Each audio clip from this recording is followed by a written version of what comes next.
Police का एक बहुत बड़ा सर्च ऑपरेशन बताया जा रहा है, फरीदाबाद में भी इस वक्त चल रहा है। उसी की तस्वीरें हम आपको दिखा रहे हैं। फरीदाबाद में बड़े पैमाने पर सर्च ऑपरेशंस। तो ये जो फरीदाबाद मॉड्यूल है, ये जो vehicle bound intensive explosive device की बात है, और ये उमर मोहम्मद के पहले जो ये धमाका हुआ है उसके पहले डॉक्टर मुजम्मिल को 2900 किलो वहां पर एक्सप्लोसिव्स के साथ अरेस्ट किया जाता है। फरीदाबाद में पूरा क्रैकडाउन इस वक्त चल रहा है। सुमित, कड़ियों को जोड़े, एक तो फरीदाबाद एक हॉट सेंटर बना हुआ है, एक हॉटबेड पुलवामा दिखता है आतंकी हमलों का इस देश में, और फिर ये सवाल उठता है कि यहाँ पर या वहां पर अलग अलग जगहों पर अगर कोई है जो इन सब षड्यंत्र को रच रहा है, उस शख्स तक पहुंचना होगा, उस संगठन तक पहुंचना होगा। सुमित, बिल्कुल, क्योंकि इस तरीके का अगर आप देखें कि जो रिक्रूटमेंट है वो बहुत रीसेंट माना जा रहा है, क्योंकि ये मॉड्यूल नया है। और यही वजह है कि अंजना, जब भी आप इससे पहले वाले अटैक देखते हैं, पुलवामा का जब आपने 2019 का अटैक देखा था, तब भी ये कहा गया था कि जो टेररिस्ट था वो लगातार वो ऐसा लड़का था जिसको नया रिक्रूट किया था, रेडिकलाइज किया गया था, पढ़ा लिखा नहीं था, काम नहीं करता था, उसको रेडिकलाइज करना आसान था। लेकिन ये सारे चारों लोग जो है जिनकी कड़ियां जोड़ी गई हैं, ये सभी डॉक्टर्स, और हो सकता है कि इसमें और भी शख्स जुड़े हो। अभी इंपॉर्टेंट ये है कि साउथ कश्मीर से लेकर चाहे वो फरीदाबाद का इलाका हो, सहारनपुर का इलाका हो, या फिर दूसरे एनसीआर के इलाके हो, आखिरकार इन लोकेशंस पर ही इनको बैठाया क्यों गया था, इन्हीं को क्यों चुना गया था? लंबे समय से काम कर रहे थे, प्रैक्टिस कर रहे थे डॉक्टर्स की, तो आखिरकार इनका चयन क्यों किया गया? और सबसे दूसरा इंपॉर्टेंट पहलू ये था, इतना बड़ा एक्सप्लोजिव इनके पास कैसे आया, कैसे इन्होंने रिस्टोर करके रखा, कैसे इन लोगों ने लगातार, इनकी क्या ये मंशा थी कि ये दिल्ली के आसपास दूसरे इलाकों में इनको डिस्ट्रीब्यूट करते, या फिर इनका एक बड़ा अटैक करने की कोशिश थी? और इसके अलावा तीसरा सबसे मेजर पॉइंट होगा, आखिरकार इसके पीछे मेजर प्लेयर कौन है, कौन रिक्रूट कर रहा था, कौन रेडिकलाइज कर रहा था, कौन लगातार उस ओजीडब्ल्यू नेटवर्क को रिवाइव कर रहा था? तो ये कई पहलू हैं जिनकी जानकारियां अभी लगातार इन्वेस्टिगेशन एजेंसी निकाल रही हैं। हिमांशु, आपके पास क्या अपडेट है? जल्दी से वहां से जानकारी दीजिए। उससे पहले एक बार अरविंद ओझा के पास चलते हैं। अरविंद, बहुत बड़ा क्रैकडाउन फरीदाबाद में, डॉक्टर मुजम्मिल को वहीं पे पकड़ा था 2900 किलो के साथ, एक्सप्लोसिव्स के साथ।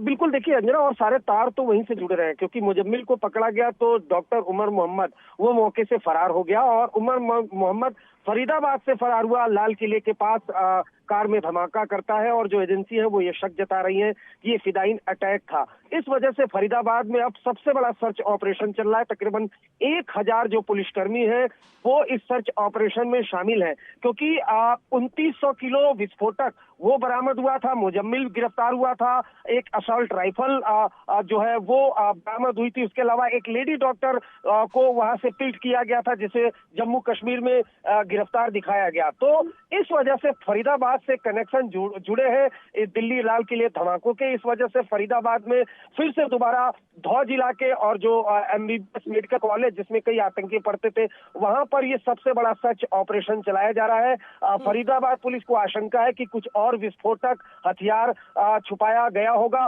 उसको रिकवर करने की कोशिश की जा रही है अंजना।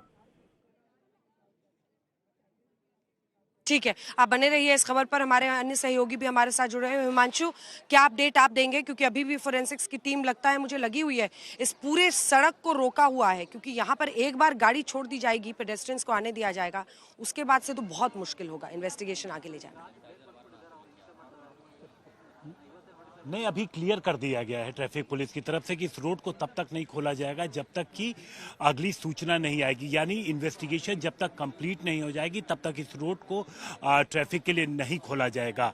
लेकिन जो इन्वेस्टिगेशन है, आप देखिए किस तरीके से आगे बढ़ रही है, और फरीदाबाद के आसपास सेंट्रल होती जा रही है कि फरीदाबाद को किस तरीके से बेस बनाया गया था। और अंजना, फरीदाबाद में भी मेन शहर में नहीं बल्कि जो धौज है, जब मैं कल वहां पहुंचा था तो आप जब पूरे शहर के एरिया को पार कर जाते हैं और तकरीबन 15 से 20 किलोमीटर जब आप आगे जाते हैं तो धौज का एरिया पड़ता है।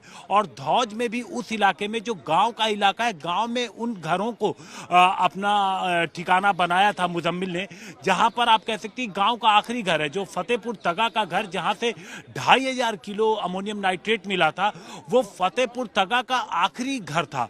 और जब हमने वहां पर लोगों से पूछा था कि क्या आप जानते हैं यह घर किसका है, तो लोगों को जानकारी तक नहीं थी, जो मेन गांव के लोग हैं, कि यहां पर रहता कौन है और किसका ये मकान है, तो वो आखिरी घर था। तो आप सोचिए कि जो पूरी साजिश है, इसके तार कब से रचे जा रहे हैं और कितने शातिराना तरीके इसकी टीम बनाई गई।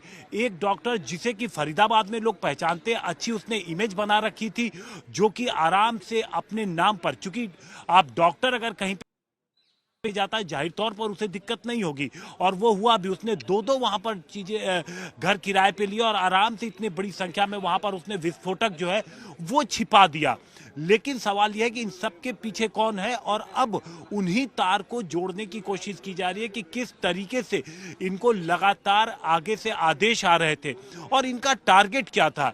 क्योंकि देखिए, अब जो मेन जो जिससे पूरा हमने त्योहार का आप टाइम था, सवाल से शुरुआत की थी हिमांशु, उसी पर बड़ी खबर आ रही है। 3 दिनों के लिए लाल किले को पूरा बंद कर दिया गया है। अभी 3 दिन तक यहाँ लाल किले में किसी की एंट्री नहीं की जाएगी। जांच जब तक पूरी नहीं होती है, कई तहों को खोलने की जरूरत पड़ेगी। किस तरह का अमोनियम एक्सप्लोसिव अमोनियम नाइट्रेट था, नहीं था, और इसी के साथ साथ जिन लोगों की, अगर कार चला रहे लोगों की मौत हुई है, गाड़ी के परखच्चे उड़ गए हैं, तो जो अंदर बैठे लोगों का क्या हाल हुआ होगा। ऐसे में उनके डीएनए टेस्ट के जरिए ही यह सर्ट किया जा सकेगा कि उनकी पहचान क्या है। ये सबसे बड़ा चैलेंज होगा सुशांत।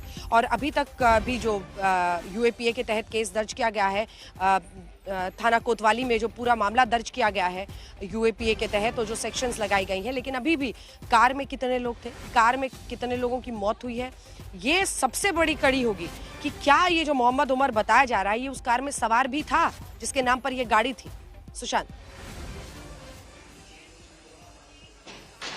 देखिए, जाहिर तौर पर पूरी जांच का ये विषय है कि जो मोहम्मद उमर जिसका नाम बताया जा रहा है, क्या वो उस वक्त गाड़ी के अंदर मौजूद था, गाड़ी में कितने लोग थे। बताया जा रहा है कि 3 लोग मौजूद थे जहां पर यह हादसा हुआ था। कल तक वहां पर हमने तस्वीरें भी दिखाई कि किस तरीके से गाड़ी के अंदर ब्लास्ट हुआ, कौन सी गाड़ी थी। लेकिन अब उस पूरे हिस्से को कॉर्डन ऑफ कर दिया गया है। आसपास की तमाम जो मार्केट है उसको भी कॉर्डन ऑफ कर दिया गया है ताकि कोई लोग ना जा सके। सोमवार का दिन था, लाल किले की पब्लिक विजिट जो है वो बंद रहती है, लेकिन अब 13 नवंबर तक के लिए लाल किले को पूरी तरीके से बंद कर दिया गया। यानी पब्लिक जो विजिट करती है वो अब नहीं जा पाएगी। और पता है सुशांत, ये भी एक वजह बताई जा रही है, क्योंकि जो लोग ये मान रहे हैं कि क्या ये एक बहुत अच्छे से प्लान्ड और हैच्ड साजिश थी जिसको अंजाम दिया गया, तो कई सारी बातें हैं जो इसके विरोध में जाती हैं।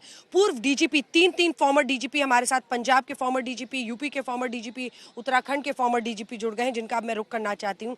शशिकांत जी, आपको क्या दिख रहा है इस पूरे केस में? कई लोग ये कह रहे हैं कि अगर करना ही होता तो ऐसे वक्त पर करते जब लाल किला भी खुला रहे, लेकिन ऐसे दिन पर जब लाल किला का विजिट ही बंद रहता है, उस दिन क्यों किया? एक ये जैन साहब फॉर्मर डीजीपी हमारे साथ, अशोक कुमार जी भी जुड़ रहे हैं, लेकिन अशोक कुमार जी हमारे साथ हैं। अशोक कुमार जी, आप इसको किस तरह से देख रहे हैं? और मतलब जिस दिन लाल किले पर मंडे का दिन, जिस दिन विजिट बंद रहता है, वैसे ही ऐसे दिन पर करना, उसके बाद से धमाका तो बहुत बड़ा है, क्योंकि 10-10 गाड़ियां अगर चपेट में आई हैं, इतने लोगों की मौत हुई है, बहुत बड़ा है, लेकिन कोई क्रेटर नहीं बना। आपको क्या समझ में आ रहा है? आपकी नजर में सबसे बड़े जो की पॉइंट्स हैं, की टेक अवेज हैं, वो क्या है? देखिए, मुझे तो स्पष्ट रूप से लगता है कि ये पूर्णतः आतंकवादी वारदात है। ये कहीं ना कहीं जो पुलवामा और ऑपरेशन सिंदूर है उसका फॉल आउट है। पाकिस्तान और आईएसआई वापिस अपने प्रॉक्सी वार गेम में आ गई है। जैसे मोहम्मद जिस तरह से पूरी तरह से उस पे उसके उनके रिलेटिव खत्म हो गए थे, मसूद अजहर के, तो कहीं ना कहीं उसका रिवेंज पॉसिबल है। और ये जो पूरा का पूरा मॉड्यूल पकड़ा गया, जैसे मोहम्मद के पोस्टर पकड़े जाना, कश्मीर में फिर इन्वेस्टिगेशन आगे बढ़ना, सहारनपुर और फरीदाबाद से इतनी बड़ी रिकवरियां होना, चूंकि फरीदाबाद में हमारी जांच एजेंसी और पुलिस की सफलता कही है इसको, इंटेलिजेंस की, कि जो ये जो इन्होंने पकड़ लिया, मुझे ये भी लगता है, संभावना मुझे ये लगती है कि यहाँ नहीं, एक साथ ये कई शहरों में ब्लास्ट किए होते इन्होंने। ये तो चूंकि एक मॉड्यूल पकड़ा गया, लोग अरेस्ट हो गए, उमर मोहम्मद का नाम सामने आ गया, इसलिए अब उसको पता ही है कि वो तो बचेगा नहीं।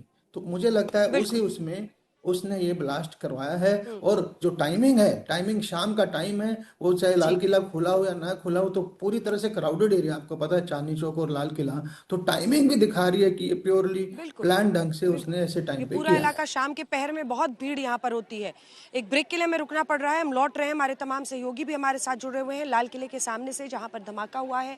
आप मौके से ही देख रहे हैं हमारा ये विशेष बुलेटिन, जिसमें हम आपको बता रहे हैं कि आखिर जांच कहाँ पर पहुंची है, अस्पतालों के क्या हालात हैं।